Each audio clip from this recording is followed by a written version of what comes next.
Bonjour à tous et bienvenue sur boursicoté.com pour cette nouvelle analyse technique du CAC 40 en clôture avec une séance donc qui accuse un gros mouvement baissier puisqu'après donc la faillite de la banque SVB plus deux autres faillites. Du côté des États-Unis, eh bien on a eu peur d'un mouvement systémique donc sur le milieu bancaire mondial et donc on a eu cette petite phase de baisse ici, même s'il y a eu de nombreux messages d'apaisement qui ont été lancés envers les investisseurs, mais après donc une ouverture au-delà de la zone des 7200 points, eh bien on a enfoncé. Alors je vous parlais de cette zone ici des 7110 ce matin, on peut voir qu'elle a bien été attaquée puisqu'on est revenu ici sur le support suivant, celui des 7015 points, puisqu'à 7011.50, le CAC 40 perd ce soir 2,9% par rapport à la clôture de la séance précédente. Au niveau des indicateurs techniques, la baisse se confirme, nous avons ici les histogrammes du MACD qui commencent à avoir une forte amplitude baissière. Le RSI, quant à lui, se dirige en direction de sa zone de survente, mais surtout, ce qu'il faut observer, c'est l'évolution des volumes. Là, en fin de semaine dernière, j'attirais votre attention sur l'évolution des volumes qui était supérieure, et je vous disais qu'on avait peut-être ici, vu que cette bougie était hésitante, un mouvement de retournement qui pourrait se mettre en place. Pas du tout.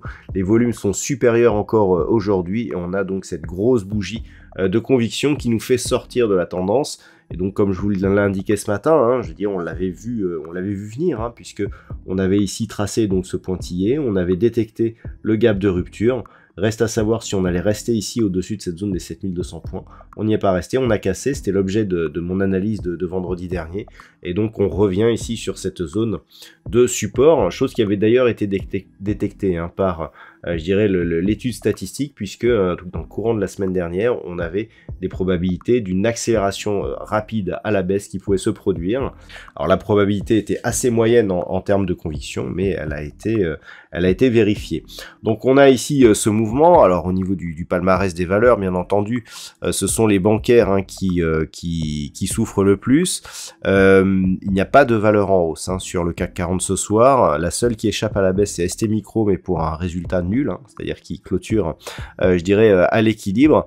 Au niveau des plus fortes baisses, alors on retrouve les bancaires, BNP Paribas, Société Générale, qui perdent plus de 6%.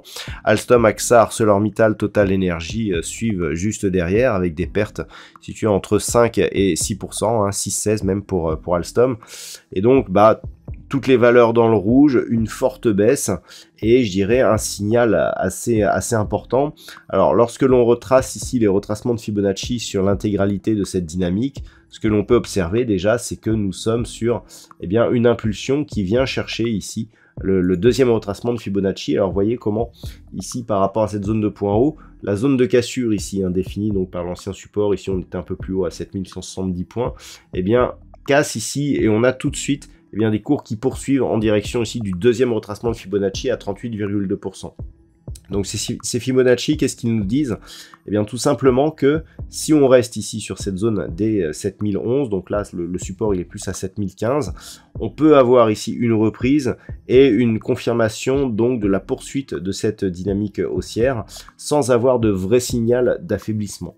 Toutefois, on a ici une séance qui a une forte conviction, de fortes volumes, donc même si on n'est que sur le retracement à 38,2% de Fibonacci, le risque d'avoir une phase de poursuite du mouvement baissier reste réel. Donc il va falloir observer ça, mais du point de vue de l'analyse graphique, il y a plusieurs niveaux à surveiller sur cette analyse. Alors on le voit, la zone 50-61-8 ici, elle se situe entre 6894 et 6775. On a la zone des 6850 entre les deux. Bon, ça peut être un objectif, voire même 6750 si les cours continuaient à consolider. Mais d'un point de vue un peu plus court terme, là, on le voit, donc on est sur la zone des 7015. On est en train de tester cette zone. Au moment où j'effectue cette analyse, on est même légèrement remonté. Demain, ce qu'il va falloir surveiller, surtout, c'est cette zone des 6950. Cette zone ici qui avait été le théâtre d'un point bas sur cette première phase de consolidation, qui a validé ici une ancienne résistance comme niveau de support. C'est un niveau très important, hein, puisque c'est le point bas qui avait défini justement la deuxième dynamique, celle que nous venons de casser. Donc le symbole serait de ne pas casser ici ce mouvement, pour ne pas risquer de donner des signaux supplémentaires à la baisse, ce qui provoquerait très certainement un effet d'entraînement. Donc premier niveau à surveiller pour demain, 6950.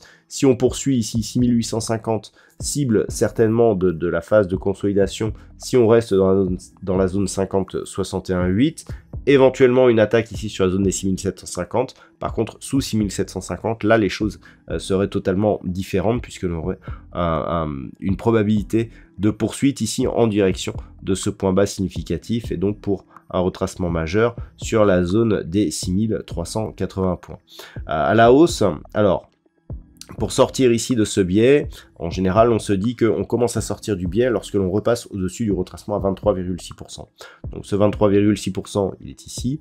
Globalement, il serait préférable de revenir au-delà de cette zone ici, les 7198 points. Donc on dira qu'entre 7162 et 7198, on aura, je dirais, les prémices d'un possible retour. Mais globalement, il faut terminer au-delà des 7198 points. Pour l'instant, donc, on est dans un début de mouvement potentiellement baissier et potentiellement fort. À nous de voir si, déjà, en repassant au-delà des 7110, on commencera à affaiblir cette dynamique, mais on commencera à l'annuler ici, au-dessus pardon, de 7198 points, si tant est bien sûr que derrière, on ait un minimum de relais et une cassure à la hausse ici de la moyenne mobile 20 exponentielle, maintenant que l'on est venu attaquer ici la bande de Bollinger d'une manière assez forte. Voilà donc ce que l'on peut dire sur l'analyse technique du CAC 40 pour ce soir. D'un point de vue statistique, alors on est vraiment dans la lignée des statistiques que je vous avais présentées auparavant, puisqu'on a une certaine neutralisation hein, qui est dans les cours pour les journées de mardi, mercredi, jeudi, et ça pourrait remonter à partir de vendredi. Hein, donc on est vraiment dans le suivi des précédentes statistiques qui nous indiquaient eh bien, une grosse phase de baisse suivie d'une neutralisation puis d'un rebond technique progressif. Là, on est sur une neutralisation puis un rebond technique progressif, sachant que le rebond possède une amplitude et une conviction assez intéressante. Voilà donc ce que l'on peut dire pour ce soir. Je vous souhaite de passer une bonne soirée. On se retrouve dès demain pour d'autres analyses techniques, toujours sur le site boursicoté.com.